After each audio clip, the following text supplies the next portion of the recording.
1 day కూడా delay చేయకుండా వాళ్ళు చెప్పిన అన్ని కండిషన్స్ చేసుకొని వచ్చినాను. లాస్ట్ 1.5 year మీరు ఉండింటే అప్పుడు మీ దృష్టికి వచ్చి ఫైల్ అంతా మీ వెబ్సైట్లోనే ఉండాలి. ఈఆర్ఓ దాంట్లో మీ దృష్టికి వచ్చి సార్ చూడండి మీ ఫైల్ కావాలి అంటే ఒక వర్క్ అంటే జస్ట్ ఒక అడంగల్లో చేంజ్ చేసేదానికి కూడా ఒక అడంగల్లో ఉండే ఒక నెంబర్ని చేంజ్ చేసేదానికి ఆల్మోస్ట్ ఆ టైం వచ్చేసి 2.5 years తీసుకుంది. దగ్గర 3 years అయింది వచ్చి 2.5 years కంటిన్యూస్లీ ఫాలోఅప్ చేస్తాను. మధ్యలో కొంతమంది ట్రాన్స్ఫర్లు అయినా ఒక అడంగల్లో చేంజ్ కావాలంటే 1 day అడంగల్లో చేంజ్ కావాలంటే ఎంత టైం తీసుకుంటుంది తెలుస్తాను. ఒకటి రెండవది 2.5 years ఒక మనిషి ఫాలోఅప్ చేసినాను. ఎందుకు ఇంత లేట్ అవుతాము? వ్యవస్థ ఎందుకు ఇంత లేట్గా ఉంది? మీ సబ్జెక్ట్ అయితే ఐడియా లేదండి. మీ ఫోన్ కాల్తోనే నేను తీసుకునేది. అప్పుడే మా విఎస్ అబ్బాయి మీరు తీసుకున్నాను. సబ్జెక్ట్ కట్టారంట మీరు అడంగల్లో 39 cents ఉంది. బట్ మీరు ఆన్ పొజిషన్ 10 cents ఉన్నారంట. సో అందుకని డిలే అయింది అని చెప్తాను. ఇంకేమన్నా రీజన్ ఉందా సార్? రవి సార్ ఉన్నప్పుడు మేము సబ్మిషన్ చేసామన్నమాట. ప్రతిష్ట ఫాలోఅప్ చేస్తూనే ఉన్నాను. సబ్మిషన్ ఫైల్ రెడీ చేసింది కూడా నేనే. ఓకే. మీ పేరు సార్? సమీర్. సమీరా? మనం వాడు సార్.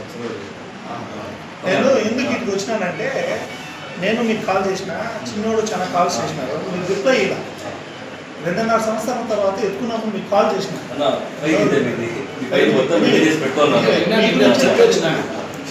మీ గురించి వచ్చిన ఇదేమైతే ఉందంటే చాలా ఓపిక్గా 2.5 సంవత్సరం మేము ఫాలోఅప్ చేసినాం సార్. ఏమైనా ఫార్మాలిటీస్ ఉన్నా మేము ఫాలోఅప్ చేసినాం. ఓపెన్గా చెప్పుకోలేం కానీ అన్ని ఫార్మాలిటీస్ చూసినాం. ఫార్మాలిటీ ఎన్ని సంవత్సరాలు ఈ 1 year ఇంకాను ఫాలోఅప్ అవుతారు. ఏమో అండి నా దృష్టికి అయితే ఒకసారి కూడా ఈ అప్లికేషన్ ప్రాబ్లం ఉంది, పలానా పెండింగ్ ఉంది, విఎస్ దగ్గర పెండింగ్ ఉంది, ఎంఎస్ దగ్గర. నేను తాత వచ్చేసి మేడం దగ్గర కంప్లీట్ చేస్తే మేడమే ఆ ఫైల్ని అంటే డాక్యుమెంట్ మొత్తం చలాన్ పెట్టమనేసి రవి సార్ చెప్పినారు. ఇస్తే మొత్తం ఫైల్ వచ్చేసి వీళ్ళ దగ్గరికి మేడం చెప్తేనే మేడం మర్చిపోయిండొచ్చు ఒకవేళ. మేడం మర్చిపోయినారు. సో మేడం చెప్తేనే ఆ ఫైల్ ఇక్కడికి వచ్చింది సార్. ఓకే.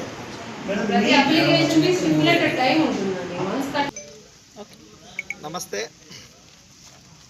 ఈరోజు చాలా ముఖ్యమైన విషయం పైన ప్రెస్ మీట్ పెట్టాల్సి వచ్చింది. రెవెన్యూ డిపార్ట్మెంటు చాలా స్లో ఉంది. ఎంత స్లో అంటే 2.5 years 2.5 సంవత్సరం ఒక వర్క్ను ఫాలోఅప్ చేసినా అది తీరలేనటువంటి పరిస్థితిలో ఉండదన్నమాట. ఈవెన్ ఒక కాంగ్రెస్ పార్టీ ఎమ్మెల్యే క్యాండిడేట్ అయిన నేను దగ్గరుండి 2.5 సంవత్సరం ఫాలోఅప్ చేసినా వాళ్ళు మారిపోయినారు వీళ్ళు మారిపోయినారు అని చెప్పని జస్ట్ ఒక అడంగలు నెక్స్ట్ అడంగల్ కరెక్షన్ 1B కరెక్షన్ అడంగల్ correction 1B correction sub division చేసి అడంగలు 1B కరెక్షన్. ఈరోజు డైరెక్ట్గా మేడం గారితో మాట్లాడితే 1 monthలో ఇది ఆల్మోస్ట్ ఆల్ వర్క్ కంప్లీట్ అయిపోయే వరకే. కానీ ఒక సబ్ డివిజన్ చేసి 1B అడంగల్లో కరెక్షన్ చేయాలంటే 2.5 years వచ్చేసిందన్న. అన్ని ఫార్మాలిటీస్ ఫాలోఅప్ చేసుకుంటూ ఒకరు మారిపోయిన తర్వాత ఒకరు మారిపోతూ ఉంటే ఒకసారి ఒక వ్యక్తి మారిపోయిన తర్వాత ఆ మారిన వ్యక్తి ఏదేదైతే చేసినాడో మళ్ళీ అక్కడి నుంచి కంటిన్యూ చేయాల. ఆయన వెళ్ళిపోయినాడు సార్ అని చెప్పి మధ్యలో వదిలేయడము. ఈ రెవెన్యూ డిపార్ట్మెంట్ పైన ఈరోజు ప్రెస్ మీట్ అంతా తప్పకుండా 1 monthలో జరగాల్సిన పని 1 monthలోనే క్లియర్ కావాలా, 1 weekలో జరగాల్సిన పని 1 weekలోనే క్లియర్ కావాలా. వీళ్ళు ఒక మీడియేటర్ వ్యవస్థని పెట్టుకున్నారు.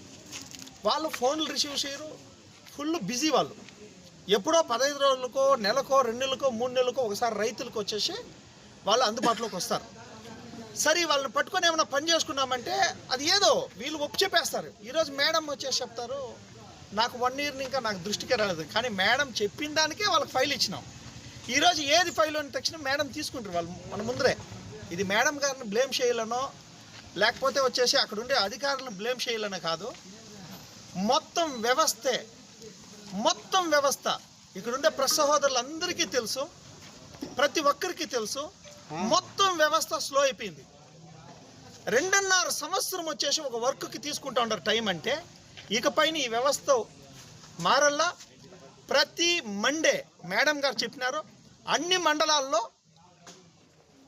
ఆఫీసర్ల దగ్గర సంబంధిత ఆఫీసర్ల దగ్గర మేము కంపల్సరీ మా టీం ఇండియన్ నేషనల్ కాంగ్రెస్ పార్టీని ఇంకా మండల అధ్యక్షులు కానీ మా టీం వచ్చేసి రైతులకి ఏ సమస్య ఉన్నా దయచేసి ఇండియన్ నేషనల్ కాంగ్రెస్ పార్టీ అనేది ఉండదు, మా దృష్టికి తీసుకొని రండి. ఎటువంటి రెవెన్యూ సమస్య అయినా అది తీరదగ్గదైతే తప్పకుండా హెల్ప్ చేస్తామని మేడం గారు చెప్పినారు. 1 monthలో క్లియర్ కావాల్సింది 2.5 years పట్టింది. అన్ని ఫార్మాలిటీస్ క్లియర్ చేసుకొని 3 సార్లు వచ్చేసిందన్న. దానికి ఏం కట్టింది, సబ్ డివిజన్కి 3 సార్లు కట్టి 3 సార్లు ఇంగూరు మారిపోయినారని చెప్పి ఇంగూరు మారినారని దగ్గర వచ్చేసిందన్న. కలెక్టర్ గారిని ఇంకా సంతకం ఏ సంవత్సరంలోనైనా ఎప్పుడు తెచ్చింది? 2024 డిసెంబర్లో 2024 డిసెంబర్లో కలెక్టర్ గారు సంతకం పెట్టిండే ఫామ్ కూడా ఉండదు వాళ్ళ దగ్గరే. కానీ ఈ రోజుకి వర్క్ కంప్లీట్ కాలేదు. కానీ ఓపిక్గా కంప్లీట్ చేయాలి, క్లియర్ కానీ అని. ఒకవేళ పెన్లో లేకపోతే ఏదో అప్పులో సప్పులో ఉండే వాళ్ళు అయితే కంపల్సరీ చచ్చిపోతారండి, దాంట్లో నో డౌట్. ఎందుకంటే ఒక 30 లక్షలు 50 లక్షలు కోటి రూపాయలు ఇరుక్కుందంటే సైట్లలో వీళ్ళ నెగ్లిజెన్సీ వల్ల. కాబట్టి వీళ్ళని బ్లేమ్ చేయాలని కాదు, ఈ సిస్టమ్ మారాలని చెప్పి ఈరోజు వచ్చినాను. నా వర్క్ ఏదో చేపించుకోవాలని చెప్పి అందరినీ పిలిపించుకుంది కాదు. ఇలాంటి సమస్యలే ప్రతి ఒక్కరూ పడుతూ ఉంటారు. ఇక్కడుండే ప్రెస్ సహోదరులు కూడా రెవెన్యూ సమస్యలు ఉన్నాయి, వీళ్ళందరికీను పరిష్కారం కావాలంటే ఎన్ని రోజులు అవుతుందో తెలియదు. సరే ఏదో కొద్దిగా గొప్ప ఇచ్చి పని చేసుకున్నామనేది కరెక్ట్గా చేయరు.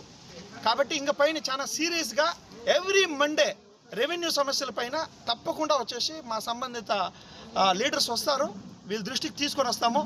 రైతులందరికీ కూడా ఎలక్ట్రికల్ డిపార్ట్మెంట్లో ట్రాన్స్ఫార్మర్ రావాలన్నా కరెంట్ రావాలన్నా ఫుల్ లంచాలు ఏందో లేకపోతే వచ్చేసి ఎనీవే మీకు ఆన్ టైం ఎందుకు వర్క్ జరగట్లేదు? 6 నెలలైనా సంవత్సరమైనా 2 ఏళ్ళైనా 3 ఏళ్ళైనా 4 ఏళ్ళైనా మీ సమస్య ఎందుకు పరిష్కారం కాదు? మెయిన్ అధికారి దగ్గరికి పోతే కింద ఉండే వాళ్ళకి చెప్పేస్తూ ఉంటారు, ఆ కింద ఉండే వాళ్ళు రెస్పాన్స్ కారు. మళ్ళీ మెయిన్ అధికారి దగ్గరికి వస్తారే నా దగ్గరికి రాలేదు కదా అంటారు. ఇదంతా ఒక సినారియో నడుస్తూ ఉంది. ఈ సినారియో ఈ డ్రామాకి తెరేసేదానికి ఈరోజు ఇండియన్ నేషనల్ కాంగ్రెస్ పార్టీ 2.5 సంవత్సరం నిరీక్షించి ఈరోజు ఇక్కడికి వచ్చినాం సార్. దయచేసి ప్రెస్ సహోదరులందరూ కొంచెం లేట్ అయినా అందరూ వచ్చి ఈరోజు ఇంత సపోర్ట్ చేస్తూ ఉంటారు. రియలీ దయచేసి సార్ ఇలాంటి ఇష్యూస్కి మీకు చేతులు జోడించి నమస్కరిస్తూ ఉన్నాను. ఈ ఇష్యూని కంపల్సరీ మీరు ప్రమోట్ చేయండి, తప్పకుండా ఈ విషయం ప్రమోట్ చేయండి. మన పలంనేరుని ఇంకా స్టార్ట్ కానీ రెవెన్యూ డిపార్ట్మెంట్ కానీ ఎలక్ట్రికల్ డిపార్ట్మెంట్ కానీ ఏ ఒక్క గవర్నమెంట్ పని జరగకపోయినా ఇండియన్ నేషనల్ కాంగ్రెస్ పార్టీ ఆధ్వర్యంలో మా పార్టీ సమక్షంలో మీరు వచ్చిందన్న మా పార్టీ ఆఫీస్ దగ్గరకు వచ్చి ఏ రైతైనా కానీ చెప్పండి మీ సమస్య ఎందుకు పరిష్కారం కాలేదు, ఎన్ని రోజుల్లో పరిష్కారం అవుతుంది, దాన్ని ఏ వేలో తీసుకొని పోవాలా, ఎందుకు ఏమైనా లేట్ అవుతా ఉందా, లంచాలు ఏమైనా అడుగుతూ ఉంటారా, ఏం పరిస్థితి అనే దానిపైన క్లుప్తంగా మేము వచ్చేసి పరీక్షించి ప్రెస్ సహోదరులు సపోర్ట్ తీసుకొని మీ కార్యం జరిగించేంత వరకు మాత్రం వదిలిపెట్టే ప్రసక్తే లేదు. నాలాగా ప్రాబ్లం ఎవరికి కాకూడదు, ఎవరు సఫర్ కాకూడదు అనేదే ఈరోజు ముఖ్య ఉద్దేశము. తప్పకుండా ప్రెస్ సహోదరులందరూ దీనికి సహకరించి పబ్లిష్ చేసి ఇలాంటి రెవెన్యూ డిపార్ట్మెంట్ కానీ ఎనీ డిపార్ట్మెంట్ తప్పకుండా శిస్తుగా పనిచేయాలని చెప్పి మీరందరూ సహకరిస్తారని చెప్పి మనస్ఫూర్తిగా కోరుకుంటూ థ్యాంక్ యూ.